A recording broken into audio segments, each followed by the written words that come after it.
Assalamualaikum warahmatullahi wabarakatuh. Perkenalkan, nama saya Fadila Ahmi dengan NIM 2302020110 dari Prodi Pendidikan Bahasa dan Sastra Indonesia, Fakultas Bahasa dan Seni, Universitas Negeri Semarang.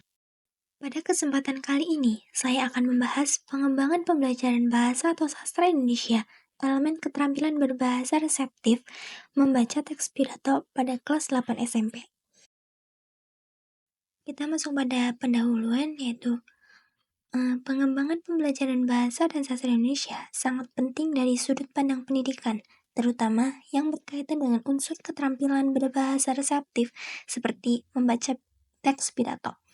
Pemahaman membaca tidak hanya membantu memahami informasi, tetapi juga berfungsi sebagai landasan untuk keterampilan menulis yang lebih baik.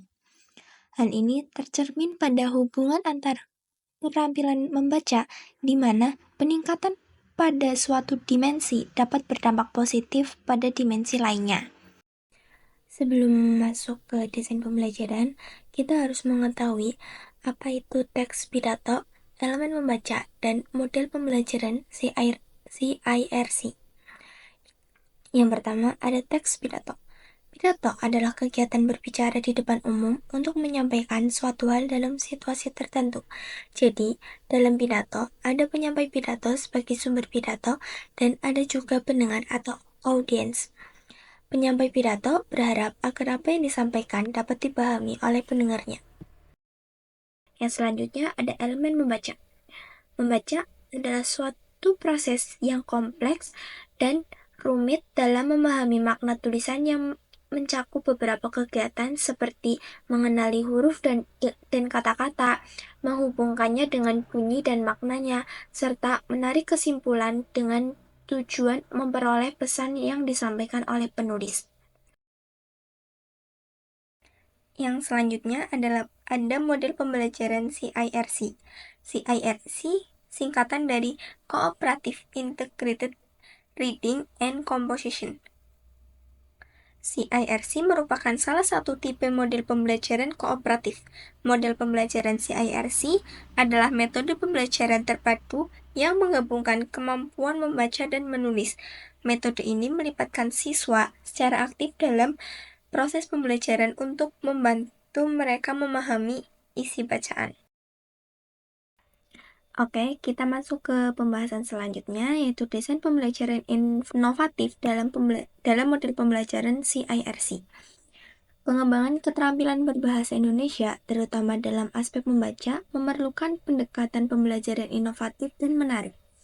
Desain pembelajaran yang baik dapat membantu siswa dalam mencapai tujuan pembelajaran serta memaksimalkan pengalaman belajar mereka.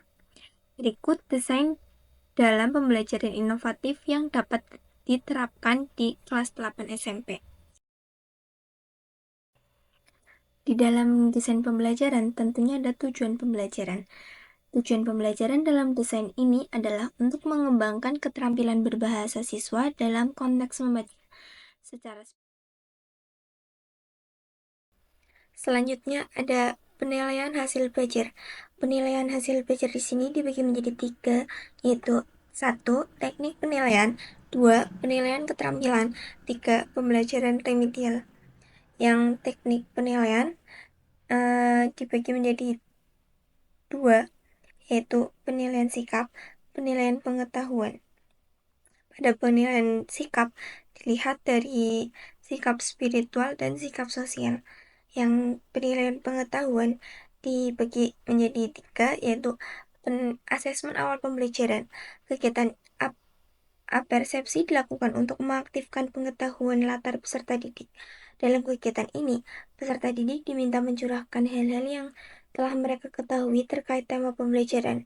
Guru dapat mengajukan pertanyaan, menunjukkan gambar, atau menceritakan pengalamannya untuk memancing diskusi. Dengan demikian, guru dapat mengecek pemahaman awal peserta didik berkaitan dengan materi yang telah dan akan mereka pelajari. Yang kedua ada asesmen formatif. Asesmen formatif dilakukan sepanjang peserta didik berkegiatan di bab 1 dengan tujuan untuk mengetahui keterampilan mereka dalam memahami, mengkaji, merefleksi, menerapkan pengetahuan dari bacaan, serta menyajikan gagasan terkait topik pada bacaan. Asesmen formatif dapat berupa dokumentasi, hasil karya, dan lembar kerja peserta didik. Yang terakhir ada asesmen sumatif.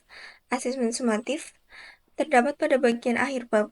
Peserta didik diminta menjawab soal-soal dengan cara menganalisis, menjodohkan, memilih benar atau salah, mengurutkan, atau menuliskan pendapatnya dalam bentuk uraian singkat terkait teks pidato yang telah mereka pelajari.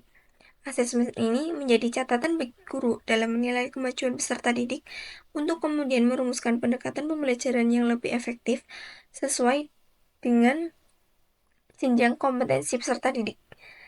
Yang poin kedua ada penilaian keterampilan. Penilaian keterampilan di sini dinilai dari petunjuk kerja, rubrik penilaian, dan pedoman penskoran. Yang poin ketiga ada pembelajaran remedial dan pengayaan pembelajaran.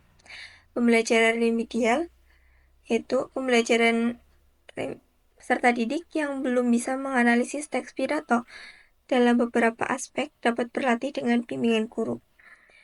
Yang pengayaan pembelajaran, peserta didik dapat membuat teks pidato dan peserta didik dapat membuat keputusan bersama kelompoknya. Dalam pembuatan desain pembelajaran, tentunya ada materi pembelajaran. Materi pembelajaran di sini ada 6, yaitu pertama, memahami pidato, salam pembuka, mengidentifikasi pernyataan. Yang kedua ada pengertian dan struktur pidato. Yang ketiga ada data, fakta, dan kata ilmiah dalam teks pidato. Yang keempat ada mengidentifikasi teks kalimat persuasif dan ungkapan rasa peduli atau simpati dalam teks pidato. Yang kelima, membuat langkah-langkah dan menulis pidato. Dan yang keenam ada ragam metode pidato.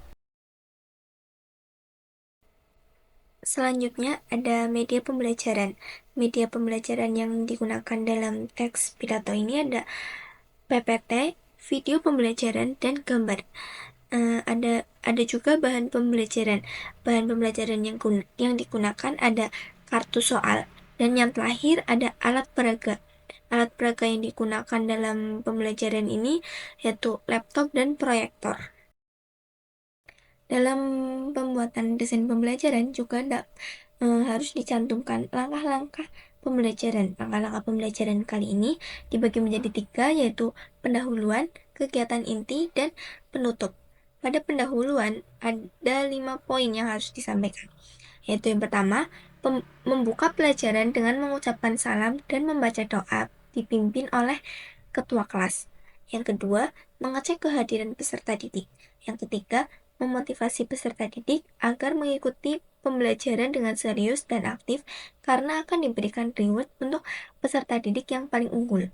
Yang keempat, ada mengaitkan pembelajaran sebelumnya dengan materi yang akan disampaikan.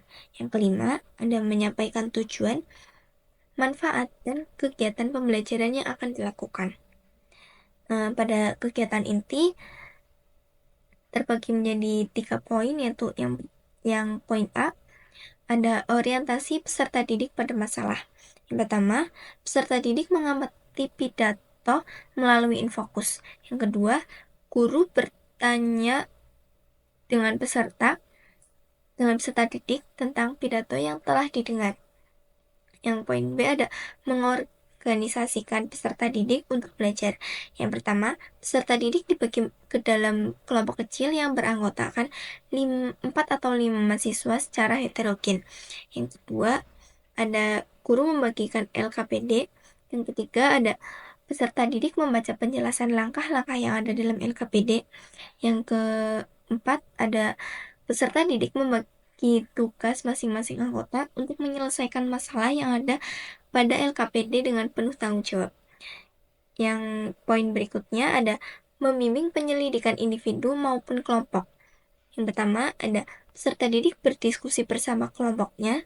Yang kedua, peserta didik mengamati video tentang teks pidato melalui infokus. Yang ketiga, ada peserta didik berdiskusi untuk membuat teks pidato berdasarkan video yang sudah diamati. Poin selanjutnya ada mengembangkan dan menyajikan hasil karya. Yang pertama, peserta didik menyajikan hasil karyanya bersama kelompok dengan cara presentasi di depan kelas. Yang terakhir, ada menganalisis dan mengevaluasi proses pemecahan masalah. Yang pertama, ada peserta didik bersama guru melakukan tanya jawab terhadap hasil diskusi kelompok belajar. Yang kedua, guru memberikan apresiasi kepada kelompok yang maju dengan hasil karya terbaik. Yang ketiga, guru memberikan kesempatan kepada peserta didik untuk bertanya tentang materi yang belum dipahami.